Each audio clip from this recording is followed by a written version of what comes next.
So it's about 4 o'clock and it's getting dark, and I just thought I'd do a quick update on my hens. And this coop setup is crushing. It's absolutely crushing. I'm still, and I'm not kidding you, getting 10 eggs a day. The birds are happy.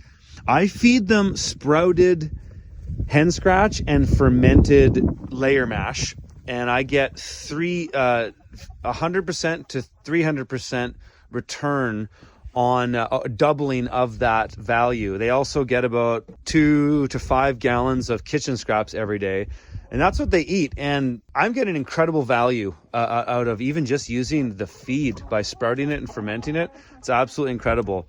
But this setup in here is just amazing. They got this new sunny roost area that they hang out in, and it's been stocked in for a couple days. And it's actually at times like this that I really, really appreciate this setup and the protection from snow. My birds have a nice place to hang out in.